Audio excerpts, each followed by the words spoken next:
Clip number 979۔ اس clip میں قرآن پاک کی سورہ فرقان کی آیت نمبر 60 سے 62 تک کی تلاوت، ترجمہ قرآن اور تفسیر قرآن صراط الجنان آپ سماعت فرمائیں گے۔ بسم اللہ الرحمن الرحیم۔ ترجمہ: اللہ کے نام سے شروع جو نہایت مہربان رحمت والا ہے۔ وَإِذَا قِيلَ لَهُمُ اسْجُدُوا لِلرَّحْمَنِ قَالُوا وَمَا الرَّحْمَنُ أَنَسْجُدُ لِمَا تَأْمُرُنَا وَزَادَهُمْ نُفُورًا۔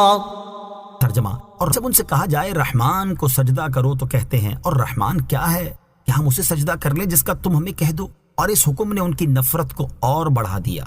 وَإِذَا قِيلَ لَهُمْ، اور جب ان سے کہا جائے، یعنی جب رسول کریم علیہ الصلوۃ والسلام مشرکین سے فرمائیں کہ رحمان کو سجدہ کرو تو وہ کہتے ہیں رحمان کیا ہے، کیا ہم اسے سجدہ کر لیں جس کا تم ہمیں کہہ دو۔ اس سے ان کا مقصد یہ ہے کہ وہ رحمان کو جانتے نہیں، اور عناد کی وجہ سے ان کا یہ کہنا باطل ہے، کیونکہ لغت عرب کو جاننے والا خوب جانتا ہے کہ رحمان کے معنی نہایت رحمت والا ہیں، اور یہ اللہ تعالیٰ ہی کی صفت ہے۔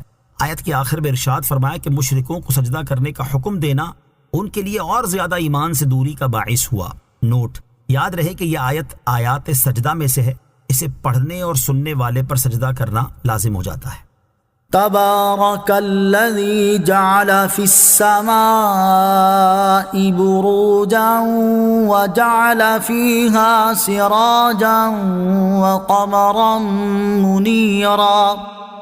ترجمہ: بڑی برکت والا ہے وہ جس نے آسمان میں برج بنائے اور ان میں چراغ اور روشن کرنے والا چاند بنایا۔ بروجا، برج۔ اس سے پہلی آیت میں کفار کے بارے میں بیان کیا گیا کہ سجدے کے حکم نے کافروں کی نفرت اور ایمان سے دوری میں اضافہ کیا، اور اس آیت سے ان چیزوں کو بیان کیا جا رہا ہے جن میں اگر کافر غور و فکر کریں تو وہ جان لیں گے کہ اللہ تعالیٰ کی عبادت کرنا اور اسے سجدہ کرنا ضروری ہے۔ چنانچہ اس آیت میں ارشاد فرمایا کہ وہ اللہ بڑی برکت والا ہے جس نے آسمان میں برج بنائے اور ان برجوں میں سورج اور روشن کرنے والا چاند بنایا۔ حضرت عبداللہ بن عباس رضی اللہ تعالیٰ عنہما نے فرمایا کہ بروج سے 7 سیارہ ستاروں کی منزلیں مراد ہیں، اور ان برجوں کی تعداد 12 ہے۔ نمبر 1 حمل، نمبر 2 ثور، نمبر 3 جوزا، نمبر 4 سرطان، نمبر 5 اسد، نمبر 6 سنبلہ، نمبر 7 میزان، نمبر 8 عقرب، نمبر 9 قوس، نمبر 10 جدی، نمبر 11 دلو، نمبر 12 حوت۔ مریخ کے برج حمل اور عقرب ہیں، زہرہ کے ثور اور میزان، عطارد کے جوزا اور سنبلہ، چاند کا سرطان، سورج کا اسد، مشتری کے قوس اور حوت، اور زحل کے جدی اور دلو ہیں۔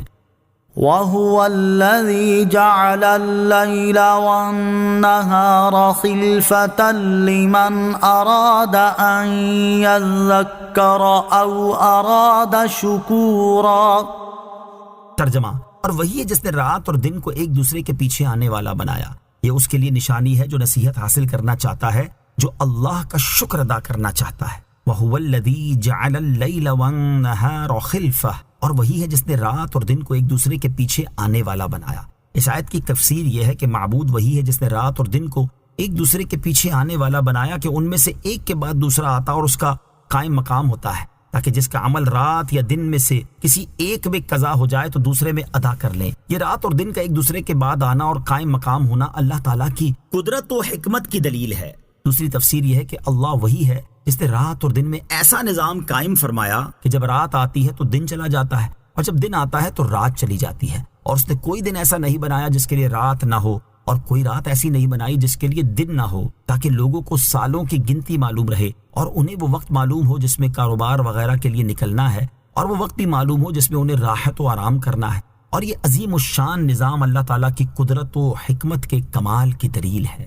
لمن اراد ان یذکر، اس شخص کے لیے جو نصیحت حاصل کرنا چاہتا ہے، یعنی رات اور دن کی تبدیلی اور ان کا ایک دوسرے کے قائم مقام ہونے میں اس شخص کے لیے اللہ تعالیٰ کی قدرت و حکمت پر نشانی موجود ہے، جو اللہ تعالیٰ کی نعمتوں اور اس کی بنائی ہوئی چیزوں میں غور و فکر کر کے نصیحت حاصل کرنا چاہتا ہے۔ جب وہ ان میں غور و فکر کرے گا تو اسے معلوم ہو جائے گا کہ ان چیزوں کو پیدا کرنے اور ایسے بہترین نظام کو قائم کرنے کے لیے کوئی ایک ایسی ہستی ہونا ضروری ہے جو مکمل قدرت رکھتی ہو، کامل حکمت والی ہو، جب بالذات ہو اور بندوں پر رحیم و مہربان ہو۔ اسی طرح ان میں اس شخص کے لیے بھی اللہ تعالیٰ کی قدرت و حکمت کی نشانی موجود ہے جو اللہ تعالیٰ کی اطاعت و فرما برداری کر کے رات اور دن میں موجود اللہ تعالیٰ کی نعمتوں کا شکر ادا کرنا چاہتا ہے۔